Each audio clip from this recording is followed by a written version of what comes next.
Okay students, last हमने किया था हमारा जो वीडियो था हमारा वो बेस्ड था हमारा इंटीजर्स के ऊपर। ठीक है, इंटीजर्स को मैंने आपको अच्छे से समझाया था, प्रैक्टिस करने पर आपको आ जाएगा। तो अभी हम करते हैं percentage and its application. Alright, percentage में हमारी बहुत सारी चीजें इन्वॉल्व होती हैं। ठीक है, कि आपको मार्क्स की परसेंटेज निकालनी है ना। आप कहते हो ना मैम कितने नंबर आए आपके रैंक, कोई आपसे पूछ ले कि आपके 8th में कितने परसेंट मार्क्स थे, 70% थे, 80% थे, है ना। तो इस तरीके से परसेंटेज अलग अलग फॉर्म में होती है। हम यहाँ पर हमारे डेली रूटीन से जो हमारी जो शॉपिंग वगैरह है, कंजप्शन है, उससे रिलेटेड, शॉपकीपर्स से रिलेटेड हम यहाँ पर परसेंटेज और इसके एप्लीकेशंस की बात करेंगे। ठीक है, आप शॉप पर जाते हो, वहां पर किसी चीज पर कोई डिस्काउंट है तो वो आपको कैसे कैलकुलेट करना है। आप कोई डिस्काउंट ऑफर कर रहे हो तो वो आपको कैसे कैलकुलेट करना है। आपने घर में कोई यूज करी, उसमें लॉस हो गया, या कोई फ्रूट्स आप खरीदे वो खराब निकल गए, उसकी परसेंटेज निकालनी है, अमाउंट निकालना है, जो भी है तो वो हम इस एप्लीकेशन में हम करेंगे। तो हम स्टार्ट करते हैं। हमारा the first some is the monthly salary of Mohan ₹950। ठीक है, मान लो मैं मोहन हूं और जो मेरी मंथली सैलरी है वो है ₹950। Alright, if his salary increases by 6%, यानी कि मैं मोहन हूं, मेरी जो मंथली सैलरी है वो 950 है, और अगर मेरी सैलरी 6% इंक्रीज हो जाती है, इंक्रीज हम सब जानते ही हैं, यानी कि बढ़ जाना सैलरी में, अमाउंट और बढ़ जाना, 6% अमाउंट और मुझे मेरा बढ़ जाता है, तो फाइंड हिज न्यू सैलरी, तो मेरी आज की प्रेजेंट सैलरी क्या होती है। ठीक है, तो ये सवाल हम शुरू करते हैं। सैलरी ऑफ मोहन, तो मोहन्स सैलरी जो हो जाती है ₹950। ठीक है, इसकी सैलरी जो इंक्रीज हो रही है, अब क्योंकि हम ये परसेंटेज में सवाल कर रहे हैं तो हमने इंक्रीज नहीं लिखेंगे इसमें, ना ही इसमें डिक्रीज लिखेंगे, हम यहां पर लिखेंगे गेन एंड लॉस। ये हमारा परसेंटेज का फॉर्मूला होता है। अगर हमारे साथ कुछ, हमारे अमाउंट में किसी चीज में कुछ पॉजिटिव प्लस हो रहा है, वो बढ़ रहा है, तो वो जाता है हमारा गेन के अंदर। अगर कोई चीज हमारी खराब हो रही है और हमें नुकसान हो रहा है तो वो हमारा जाता है लॉस में। तो फिर उस सवाल में हम गेन परसेंटेज और लॉस परसेंटेज निकालते हैं। अगर वो सब में पूछ रहा है कि आपको गेन और लॉस को परसेंटेज में बताइए, यहां पर उसने ऐसा कुछ भी नहीं कहा अभी तक, वो सिर्फ ये कह रहा है कि सैलरी जो है वो 6% बढ़ चुकी है, वो परसेंटेज हमें ऑलरेडी बता रहा है, और उसके बाद कह रहा है फाउंड हिज न्यू सैलरी। तो सैलरी तो यहाँ पर अमाउंट में है, तो हमें अमाउंट में ही नई सैलरी भी बतानी है, यानी कि कह सकते हैं जो 6% जो है उसको हमें अमाउंट में कन्वर्ट करना है, और फिर उस अमाउंट को हम अपने पुराने अमाउंट में ऐड कर दें, तो ये हमारी न्यू सैलरी हो जाती है मोहन की। ठीक है, तो गेन परसेंटेज हम यहाँ पे मेंशन करेंगे, बिकॉज यहाँ पर इंक्रीज मतलब गेन, और ये हो रहा है 6%। अब ये 6% किस पर हो रहा है, ये 6% होता है इस अमाउंट के ऊपर, यानी कि 950 रुपीज के ऊपर हो रहा है हमें 6%, तो इसका 6% है, दैट्स वाई ऑफ 6% ऑफ का मतलब ही हो जाता है कि इंटू, ऑफ का सीधा सीधा मतलब हो जाता है इंटू। आप अपने माइंड में रखो ये चीज कि 950 का 6%, हम नॉर्मली हिंदी में बोलेंगे तो क्या बोलेंगे, 950 का 6%, तो यानी कि ऑफ 6%। परसेंटेज के लिए हम 100 लगाते हैं अपने डिनोमिनेटर में। ऑलराइट, डिनोमिनेटर को हम 100 रखेंगे यहाँ पर, जहां पर भी परसेंटेज का साइन आता है, क्योंकि परसेंटेज का सीधा सीधा लेना देना हमारे डिनोमिनेटर से होता है। वहां पर हम ये सवाल जो है वो इन फ्रैक्शन में कन्वर्ट हो जाता है। ये अब तक नॉर्मली 6% लिखा था, अब ये फ्रैक्शन में कन्वर्ट हो गया, ये न्यूमिनेटर ये डिनोमिनेटर, परसेंटेज को हमने डिनोमिनेटर यानी कि 100 लिख दिया। ठीक है, हमें हुआ था 6% का इंक्रीज, तो ये लो जी 950 पे 6% आप निकाल लो। हम यहाँ पर क्रॉसिंग करेंगे, जो भी हमारे मल्टीपल हम यूज करके कट कर देंगे, ये 2 के टेबल, ये 2 के टेबल से जाएगा, 2 3 6, 2 5 10, 5 अब मैंने आपको पहले भी बताया अपने डिवाइड वाले में डिविजिबिलिटी हमें कैसे पता चलती है। हम देखते हैं कि अगर ये 5 है तो 5 के टेबल में 5 और 0 के हिसाब से हम डिविजिबिलिटी देखते हैं। यहाँ पर 5 आ रहा है तो ऐसे डिवाइड हो सकता है इजीली, ठीक है।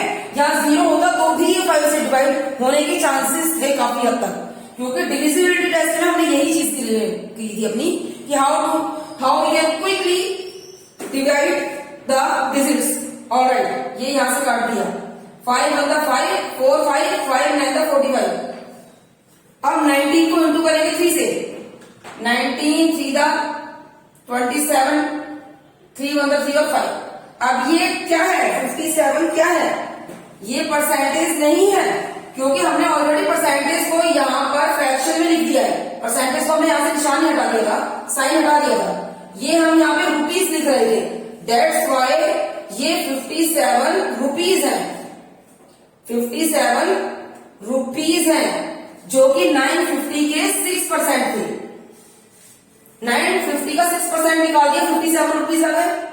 अब आप मुझसे बताइए आज की करंट सैलरी उसकी क्या है।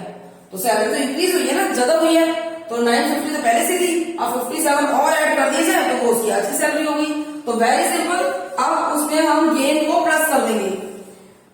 नेचुरली हम ये चीज समझ सकते हैं कि गेन का मतलब प्लस ही होता है और लॉस का मतलब माइनस होता है, एज इट्स नेम इंडिकेट्स। भाई गेन है तो भाई मिल रहा है ना, लॉस है तो मतलब जा रहा है ना, तो ठीक है, गेन हो रहा है तो मतलब मेरे पास आ रहा है ना, ठीक है, तो ये प्लस हो रहा है। तो हमारा जो करंट सैलरी हम यहाँ पर लिख सकते हैं, करंट सैलरी जो है वो हो जाती है हमारी रुपीज। हम जरूर मेंशन करेंगे क्योंकि ये रुपीज है, सिंपल डिजिट्स नहीं है। इसमें एक और प्लस हो जाता है रुपीज 57 का। आपको रुपीज जरूर डालना है, अगर आप नहीं डालते हो सिंपल डिजिट लिखते हो तो आपके मार्क्स कट सकते हैं। 950 में 57 को हमने ऐड कर दिया, 7 5 5 10, ये लो जी। तो आज की मोहन की करंट सैलरी हो जाती है 1007 और यही है इसका आंसर, ठीक है। ये था हमारा गेन का ही सवाल। अब हम करते हैं अगला सवाल हमारा।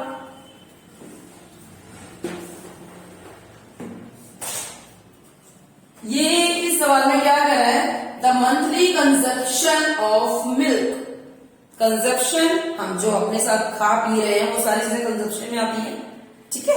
तो हम दूध को हमारे फैमिली के अंदर यूज किया जाता है 120 लीटर, ठीक है। हर रोज का होता है ना दूध का, तो 1 किलो आ रहा है, 2 किलो आ रहा है, हर घर में आता है, कहीं 3 किलो भी आ रहा है, तो महीने भर का कंजप्शन कितना होगा, ठीक है ना। तो उस घर में कंजप्शन ऑफ मिल्क कितना है, consumption of milk in a family 120 litre. याद रहे आप परसेंटेज के सवाल कर रहे हो, वर्ड प्रॉब्लम कर रहे हो, तो वो लीटर मीटर रुपीज जो भी मेंशन कर रहा है आपको एज इट इज डिजिट के साथ वही मेंशन करना है। ये सिंपल हमारी कैलकुलेशन नहीं है जो आप ये सब चीजें नहीं लिखोगे। तो 120 लीटर, ठीक है। इफ ड्यू टू फेस्टिवल, अब होता है ना दिवाली आ रही है तो भाई छोटी दिवाली है तो ढेर सारी खीर बनेगी या फिर बहुत सारी मिठाइयां बनेंगी, तो हर चीज के लिए दूध चाहिए होता है हमें। तो if due to the festival the consumption of the milk increase, यहाँ पे अगेन इंक्रीज की बात हो रही है। मैंने आपको इस सवाल में बताया था इंक्रीज का मतलब होता है गेन, ठीक है, क्योंकि दूध हमारे घर में ज्यादा आ रहा है, ठीक है। तो हमारे घर में दूध और ज्यादा प्लस हो गया, 120 से 130 140 150 कितना भी हो गया, तो इंक्रीज बाय 20%। 20% किसका, 120 लीटर का 20% इंक्रीज हो गया, ठीक है। Find the present consumption of the milk, ठीक है। तो ये इंक्रीज या फिर ये कह सकते हैं, हाँ इंक्रीज ही लिखेंगे हम, या गेन नहीं लिखेंगे हम, ये लिखेंगे इंक्रीज मिल्क बाय, यहां पर आ रहा है 20%, ठीक है। तो अब फाइंड द प्रेजेंट कंजप्शन, तो प्रेजेंट कंजप्शन इज 120 का 20% निकालेंगे सबसे पहले। आपको याद ये रखना है कि जो भी हमारा यहाँ पर, चाहे वो आपकी सैलरी है, चाहे वो मिल्क प्रोडक्ट है, खाने पीने की कोई चीज है, बुक्स हैं, फ्रूट्स हैं, या कोई कॉस्ट प्राइस है किसी भी चीज का, तो आपको ये ध्यान देना है कि परसेंटेज लगानी कहां पर है, क्योंकि परसेंटेज अगर आप उस अमाउंट उस पर्टिकुलर चीज पर लगा रहे हैं तो वो उसका परसेंटेज निकला है, वो टोटल नहीं है। वो सिर्फ उस आपने जिस भी प्रोडक्ट का, जिस भी अमाउंट का, जिस भी सैलरी का निकाला है, वो उसकी परसेंटेज है, वो टोटल परसेंटेज नहीं है, या टोटल गेन नहीं है, या टोटल लॉस नहीं है। वो आपको नेक्स्ट लाइन में निकालना होगा। अगर गेन हुआ है तो प्लस करना पड़ेगा, लॉस हुआ तो माइनस करना पड़ेगा। ये परसेंटेज पर्टिकुलर इसकी परसेंटेज निकलेगी। उन्होंने 20% बोल रहा है तो ये 120 लीटर का 20% निकलेगा। ठीक है, ये टोटल आपकी कंजप्शन नहीं है, ये 120 का 20% है। That's all. 0 से 0 कट, इस 0 से 0 cut, and 12 to the 24 what? 24 litre. 24 litre milk उनके घर में जो भी कोई फैमिली थी वो उस महीने में और ज्यादा आया था। 120 पहले आता था, उसके बाद 24 और ज्यादा आ गया। ठीक है, यहां पर आप लीटर भी डाल देना। 120 लीटर पहले आता था, उसके बाद 24 लीटर हो गया। तो अब ये हुआ है हमारा टोटल कंजप्शन। टोटल में तो हम जानते ही हैं कि टोटल का तो मतलब ही सम करना होता है ना। टोटल मांगा का मतलब गेन है, मतलब सम करना है। यहाँ पर हम गेन भी ना लिखे तो चलो सम करना है। टोटल हो गया ये 120 में 24 ऐड करते हैं तो ये हो गया 144 लीटर। ये हुआ था milk consumption during the festival time, और यही इसका आंसर है। हम इसके कुछ सवाल और करेंगे। ठीक है,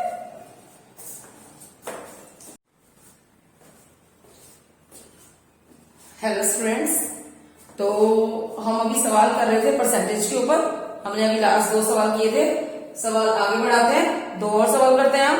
ठीक है, ये भी परसेंटेज के हैं। अब परसेंटेज में कई तरह के सवाल होते हैं, तो मैं आपको उन सब की थोड़े से सब में से ही बता दूंगी, ताकि आपको हेल्प मिल जाए कि अगर इस टाइप के सम आते हैं तो वो कैसे करने हैं, दूसरे टाइप के सम आते हैं तो वो कैसे करने हैं। सभी टाइप के सम्स मैं आपको यहाँ पर 1-1, 2-2 करके दिखाऊंगी। ठीक है, तो ये सम है हमारा, a shopkeeper buy 30 chocolate bars. ठीक है, चॉकलेट बार खरीदी है एट ₹15 ईच। चॉकलेट बार मतलब पर्टिकुलर एक चॉकलेट, उसको हम चॉकलेट बार कहते हैं।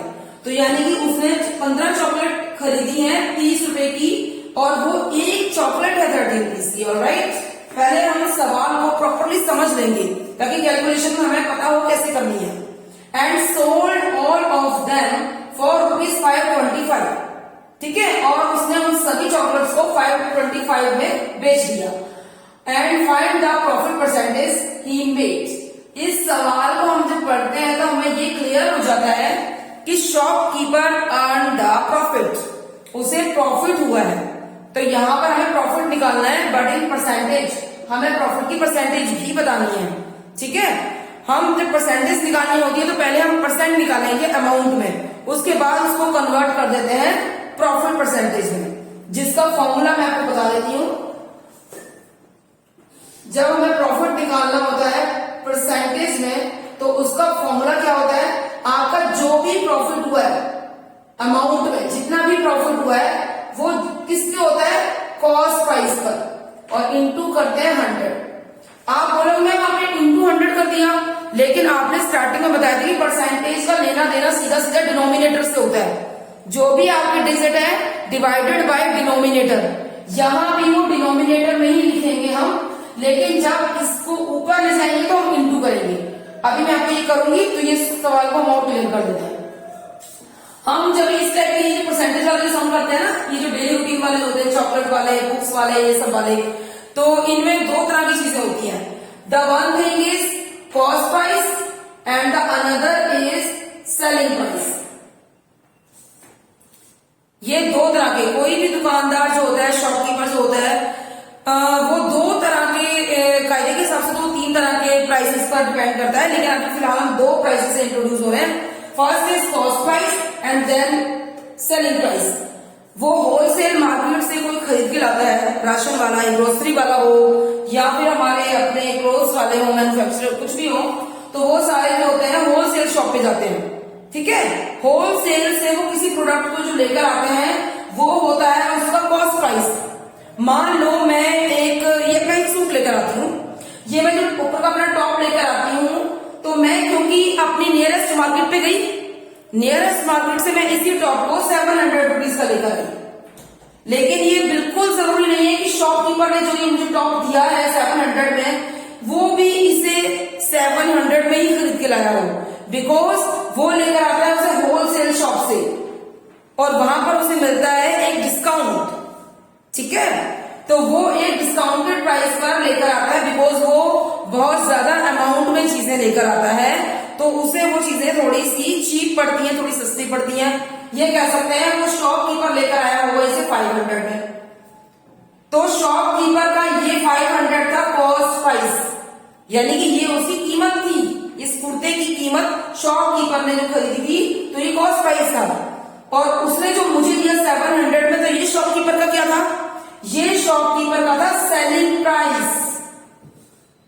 हम यहाँ पर सारी बातें जो परसेंटेज की करेंगे हम इस शॉपकीपर की तरह ही करेंगे कि शॉपकीपर का कॉस्ट प्राइस क्या था, शॉपकीपर का सेलिंग प्राइस क्या था, नॉट एज ए कंज्यूमर कि मेरा बाय प्राइस क्या है ना, वो नहीं होता है। हमें सिर्फ हमारा डिस्काउंट देखना होता है कि अगर मैं कुछ खरीदने जा रही हूँ, जैसे कि मान लो 700 में उसने मुझे दिया, लेकिन जब मैं 2 दिन के बाद जाती हूँ तो 700 वाले टॉप के ऊपर उसने 10% डिस्काउंट भी दिया हुआ था, तो फिर वहां पर मैं जैसे कि एज ए कंज्यूमर मुझे ये 10% डिस्काउंट पर भी मिल गया।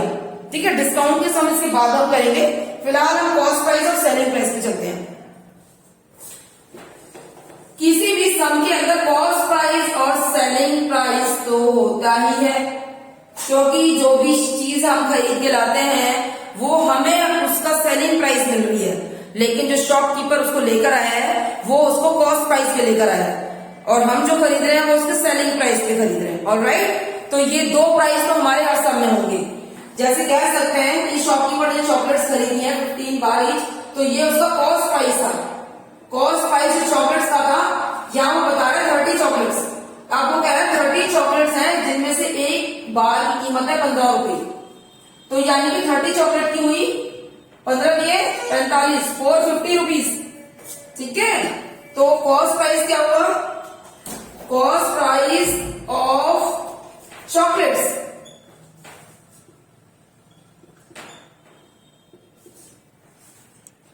₹450।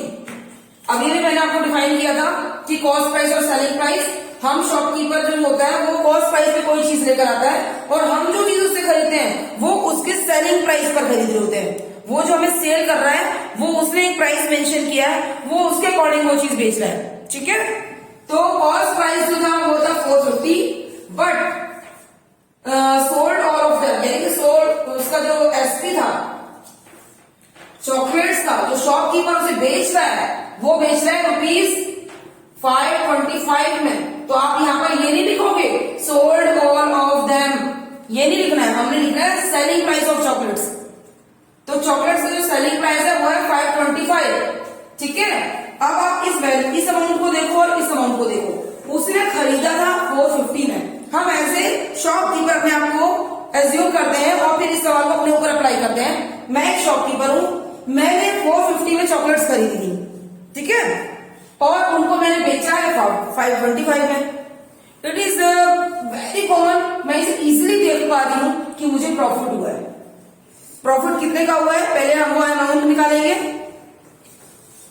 525 में मैंने बेची, जबकि मैंने खरीदी थी 450 में, तो मुझे प्रॉफिट होता है 525 में से 450 को हम लेस करेंगे, 512 में से 5 गया 7, यानी कि मुझे सीधा 75 रुपीज का प्रॉफिट मैंने कमाया 15 चॉकलेट्स पर।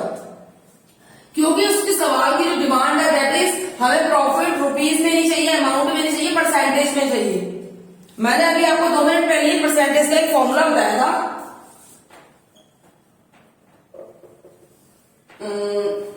सॉरी प्रॉफिट परसेंट, क्योंकि हमें ये प्रॉफिट हो रहा है दैट्स व्हाई प्रॉफिट परसेंटेज।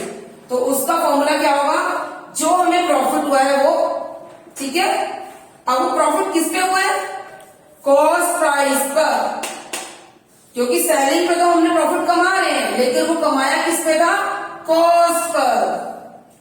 ठीक है, हमें ध्यान ये रखना है, एक चीज रिमाइंड करनी है, चाहे वो प्रॉफिट हो, चाहे वो लॉस हो, गेन हो या लॉस हो, ये दोनों ही चीजें हम किस पर कैलकुलेट करते हैं, ये दोनों ही चीजें हम कैलकुलेट करते हैं हमारे कॉस्ट प्राइस पर, नॉट ऑन सेलिंग प्राइस। क्योंकि प्रॉफिट हो रहा है तो वो भी कॉस्ट प्राइस पे हो रहा है, अगर हमें लॉस हुआ है तो वो भी कॉस्ट प्राइस पर हुआ है। तो ये दोनों ही चीजें कैलकुलेट होगी, यानी प्रॉफिट या लॉस जो भी होगा उसके फॉर्मूले के अकॉर्डिंग उसमें नीचे आएगा हमारा कॉस्ट प्राइस।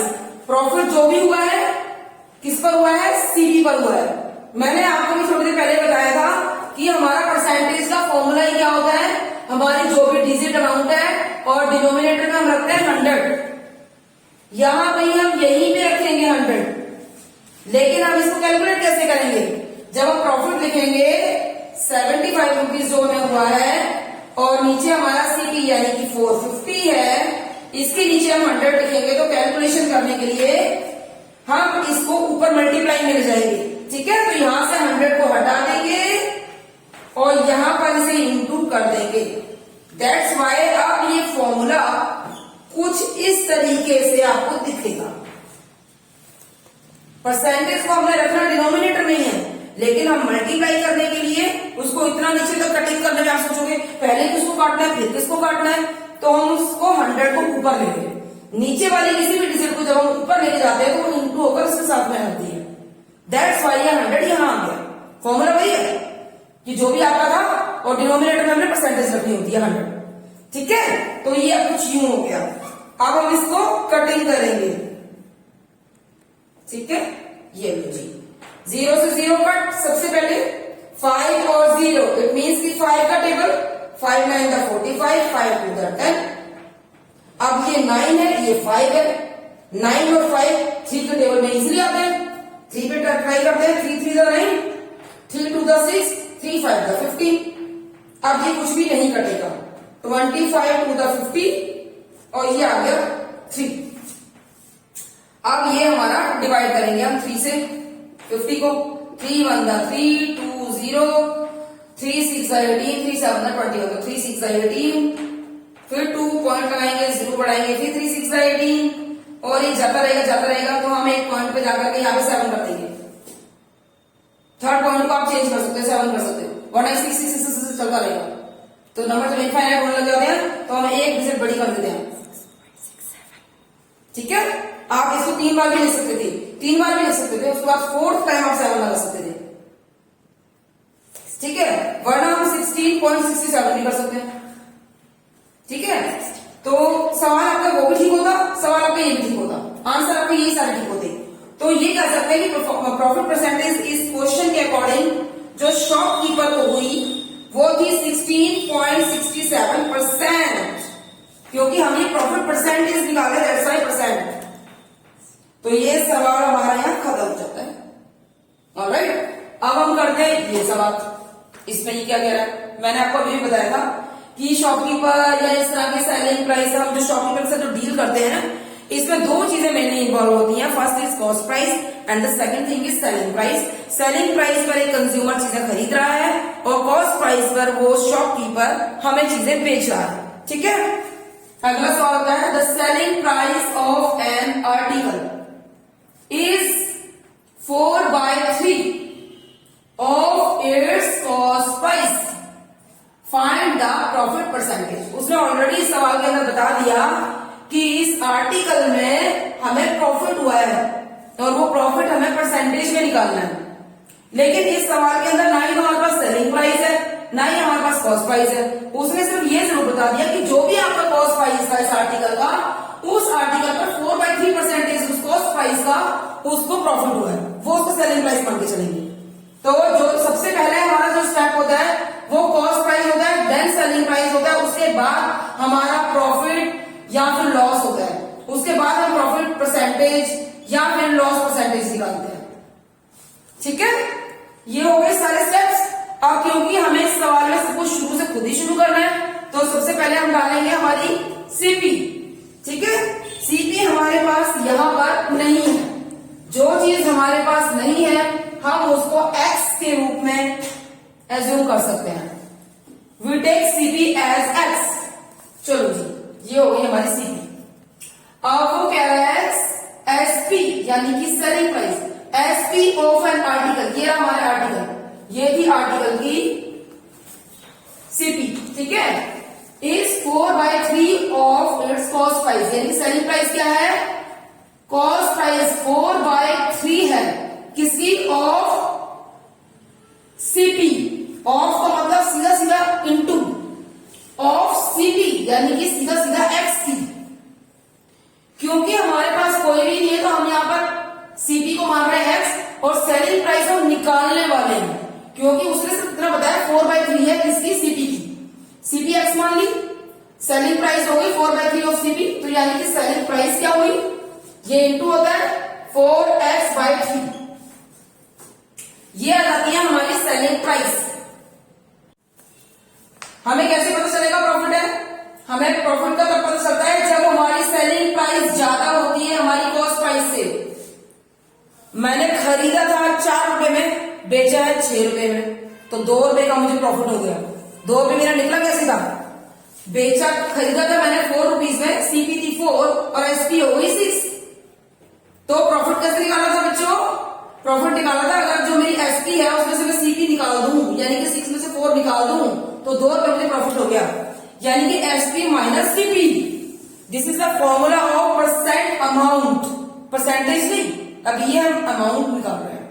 तो हमारा जो एसपी है वो ये निकल आई है 4x/3, और इसमें से मैं अगर निकाल दूं अपनी सीपी को, तो वो जो छोटा मोटा जो अमाउंट बचेगा वो मेरा प्रॉफिट है। इसका हम निकालेंगे जब हम फ्रैक्शन में हो और एक सिंपल में हो, तो उसमें चाहे हमें वो सम करना हो, ऐड करना हो या सब्सट्रैक्ट करना हो, तो वेरी सिंपल, इसको प्लस करना, जो सिंपल है उसको हम फ्रैक्शन में कन्वर्ट करेंगे बाय पुटिंग डिनोमिनेटर 1, और उसके बाद यूज करेंगे उसका एलसीएम। एलसीएम निकालेंगे, 3 निकल आया, आप यहाँ पे 3 का भी यहाँ वन करो, ठीक है, तो 3, ये लो जी, हो गया, ये निकल आया, ये एलसीएम निकाल दिया, 3 निकल आया, 3 से 3 को डिवाइड करेंगे, फॉर्मूला हो गया, 3 से 3 डिवाइड किया 1 हो गया, 1 को इसे इंटू किया तो 4, 4 1 4, x इसी के साथ है तो 4x 1 4x। अब उसके बाद वापस इसको इसे डिवाइड करना पड़ता है, 1 को 3 से डिवाइड करेंगे तो बच्चों क्या आएगा, 1 3 3 आएगा, और जो भी वो आता है उसको इसे मल्टीप्लाई करना होता है, यानी कि 3 इंटू एक्स यानी कि 3x। अभी हम प्रॉफिट को अमाउंट के तौर पे निकाल रहे हैं, परसेंटेज नहीं। उसके बाद जब इसे माइनस करेंगे, यहाँ पर फिर ये माइनस हो रहा है क्योंकि हम निकाल रहे हैं प्रॉफिट अमाउंट, जो कि हमारा एसपी जो ज्यादा हुआ है, क्योंकि वो ऑलरेडी बता रहा है प्रॉफिट है, तो इसका मतलब सेलिंग प्राइस ज्यादा हुआ है ना, हमने खरीदा सस्ते में था, बेचा ज्यादा महंगे में, तो इसलिए हम इसे लेस कर रहे थे। जब हम 4x में से 3x को माइनस करते हैं, x से x कट जाता है हमारा, तो यहाँ पर x से x नहीं काटेंगे हम, 4x में से 3x गया यानी कि एक ही x बचा, या हम एक x मानते हो या 3 मानते हो, ठीक है। हम x की वैल्यू को x नहीं मान सकते, लेकिन क्योंकि हम यहाँ x रख के चल रहे हैं इसलिए हम इसको x ही रखते हैं फिलहाल, ठीक है। तो हमारा जो प्रॉफिट अमाउंट है वो है x/3, ये हमारा अमाउंट है। अब निकालनी है हमें प्रॉफिट परसेंटेज। प्रॉफिट परसेंटेज मैंने आपको बताई थी, जो भी अमाउंट होता है हमारा, जो कि ये है, वो जाता है हमारा सीपी पर, जो कि ये है, और जैसा कि फॉर्मूले में बताया था आपको स्टार्टिंग में, डिवाइड बाय 100। ये डिवाइड नहीं हो पाएगा तो हम इसको ऊपर उठा लेके जाएंगे, ठीक है। अब आप इस फ्रैक्शन को 2 तरीके से उठा सकते हो, या तो आप जो है x/3 को नीचे x है तो इंटू 100 ले जाओ, याद रहे ये इसके बराबर में चलेगा, इसके बराबर में नहीं, क्योंकि ये तो ये है, ठीक है। या फिर आप इस पूरे को लेके जाओ, तो पूरे में क्या होगा, पूरे में कुछ यू बन जाएगा, ये 100 ऊपर चला जाएगा और ये x नीचे, क्योंकि जो हमारा डिनोमिनेटर होता है, अगर फ्रैक्शन में जब हम उसे ऊपर लेके जाते हैं तो नोमिनेटर और डिनोमिनेटर चेंज हो जाते हैं, ऊपर नीचे हो जाते हैं, जो नीचे था वो ऊपर गया, जो ऊपर था वो नीचे आया, ठीक है। तो ये हमारा ये कुछ यू हो जाएगा, ये x यहां से हट गया। अगर हम इसे इस तरीके से लिखते हैं, x से x कट गया तो हमारा यहां आता है 100/3। अब 3 से डिवाइड करेंगे 100 को, यहां पे डिवाइड कर लो जी, 3 3 का 9, 1 0, फिर 3 3 का 9, 1 पॉइंट लगाएंगे, 0 बढ़ाएंगे, फिर 3 3 का 9, फिर 1 फिर 3 यानी वही चलता रहेगा 33.3%। आपने यहां पर कंफ्यूज नहीं होना है, जो चीज हमें नहीं दी गई है उसे हमें एक्स मानना है। याद रहे प्रॉफिट हमें होता है या फिर हमें लॉस होता है, वो दोनों ही चीजें हमें कॉस्ट प्राइस पर होती है, यानी कि सीपी पर।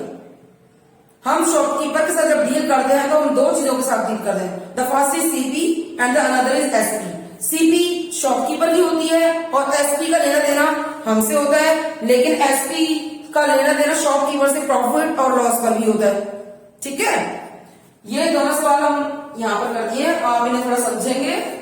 और अभी हम जो सवाल करेंगे वो होंगे हमारे परसेंटेज में डिस्काउंट के ऊपर। ठीक है, okay.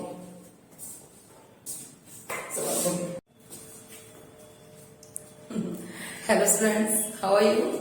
I am Asha Chandra and please subscribe Treasure Minds, the online study channel. Alright, now we are doing discount. Alright, discount कब आता है ना? जो हमारे शॉपकीपर्स होते हैं वो जो चीजें जो भी प्रोडक्ट खरीदते हैं तो वो कैसे कैसे खरीदते हैं, फिर वो हमें क्या देते हैं, हम क्या लेते हैं, वो सारी चीजें परसेंटेज में आती है।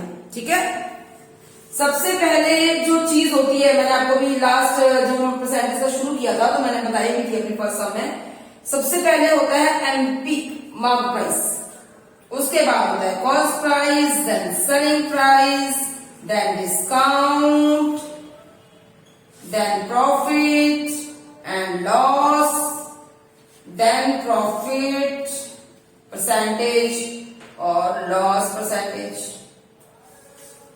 ये सारे ही पार्ट हैं हमारे परसेंटेज एंड इट्स एप्लीकेशन के।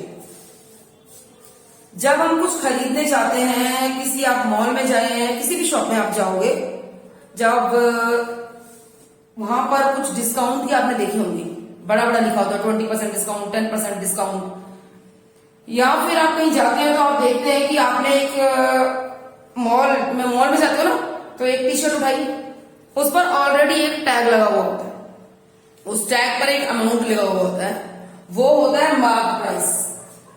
कई बार हमें वही सेलिंग प्राइस भी मिल जाता है, या फिर वो शॉपकीपर कहता है जी इस पर 10% डिस्काउंट भी है। या आपकी मम्मा ने बहुत फेस किया होगा कि हमने कोई चीज उठाई, हाँ जी भाई साहब ये कितने की है, इस पर टैग लगा हुआ है, ठीक है जी इस टैग पे 1000 का है तो कुछ डिस्काउंट है क्या?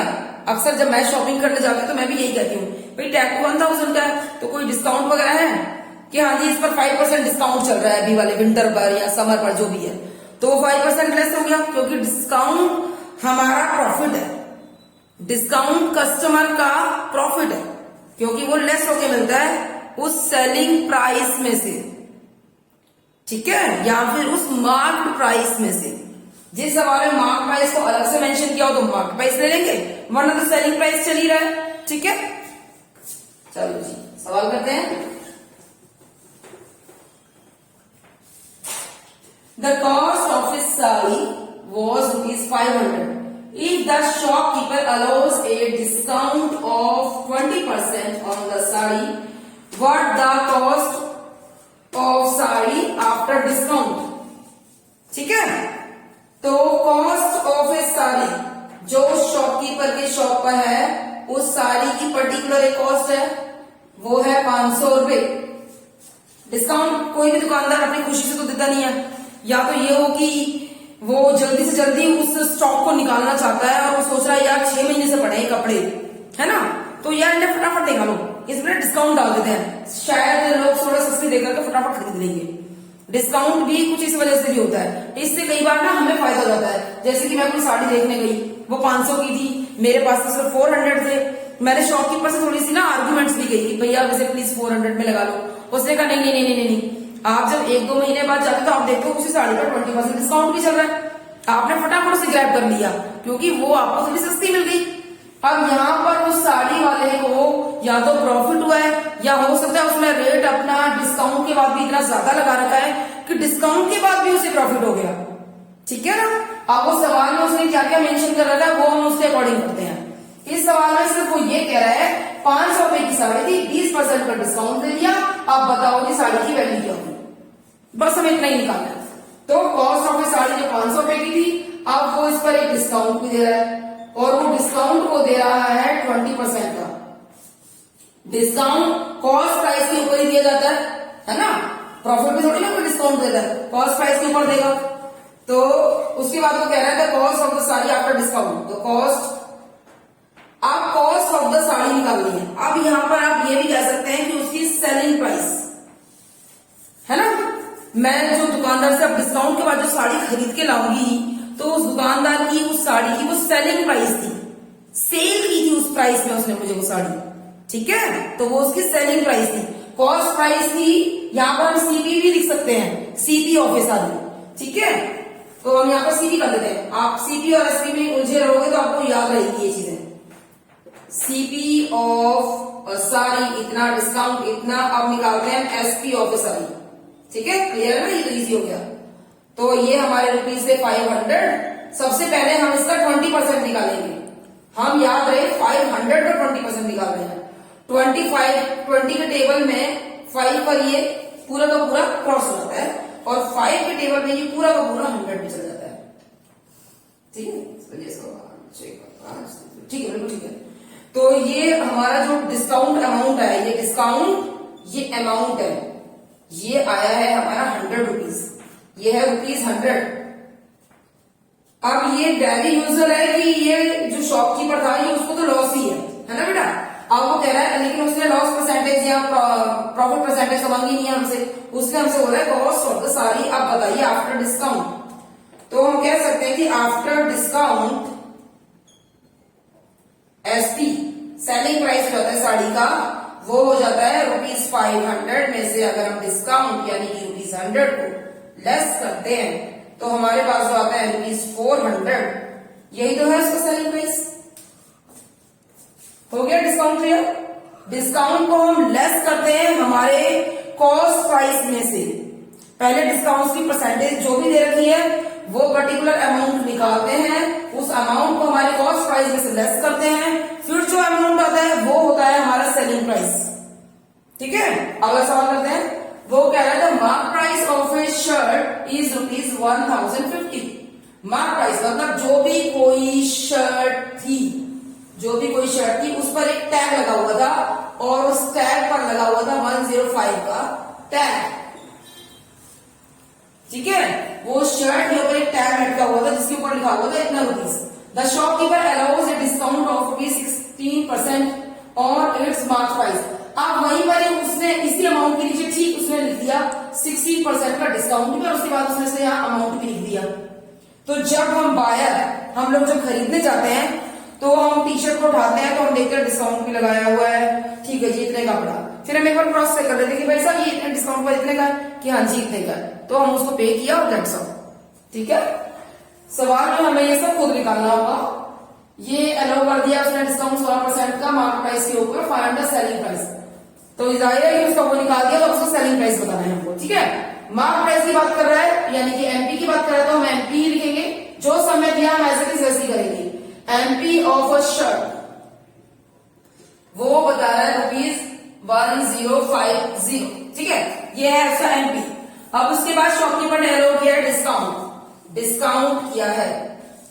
अब जैसे कि मैंने आपको बताया डिस्काउंट होता है सीपी पर, लेकिन वो ऑलरेडी उसने यहाँ सवाल में लिख दिया है कि उसने 16% का जो डिस्काउंट दिया है वो उसके मार्क प्राइस पर दिया है, यानी कि एमपी पर, ठीक है। तो यानी कि 1050 का 16% अगर हम निकालें तो इसे कटिंग करेंगे 5 to the 10, फिर 5 to the 10, 5 on the 5, alright. और ये 2 से 16 भी कट जाता है 8 पर। इसे मैक्सिमम काट दो, मैक्सिमम जब लगे कि अब कोई नहीं कट रहा है वहां पर फिर हम इनको मल्टीप्लाई वगैरह या ऐड वगैरह जो भी करना होता है वो कर लेते हैं। अब ये खत्म हो गया यहाँ पर, तो ये कैलकुलेशन कुछ यूं निकल कर आएगी 8 × 8 और 8 × 16। ये हमारे रुपीज में है। कोई भी हम डिस्काउंट निकालते हैं जो परसेंटेज से पहले वो रुपीज में निकलता है, यानी कि डिस्काउंट जो 16% है वो 16% कितने रुपए होता है, 16% का मतलब होता है 168 रुपीज, ठीक है। अब उसके बाद हो रहा है इसका सेलिंग प्राइस बताइए, यानी कि इसका एसपी बताना है ऑफ शर्ट। अब तो एसपी तो नया हो गया ना, उसने टैग लगाया था 1050 का, 16% का उसने डिस्काउंट भी दे दिया। अब जो बायर खरीद रहा है तो वो उसका नया सेलिंग प्राइस होगा, यानी कि जो उसका मार्केट प्राइस है यानी 1050, उसमें से अगर मैं लेस कर दूं हमारा डिस्काउंट, तो फिर जो अमाउंट आएगा 1050 में से 168 को लेस कर देंगे।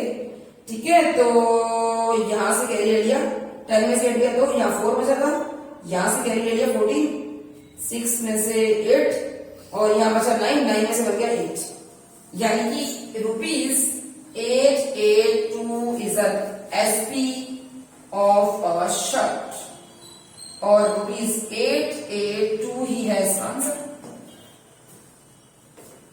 वेरी सिंपल, 2-4 बार प्रैक्टिस करो, फर्स्ट क्लास याद हो जाएगा। This is the simplest easiest style of percentage and its application discount का।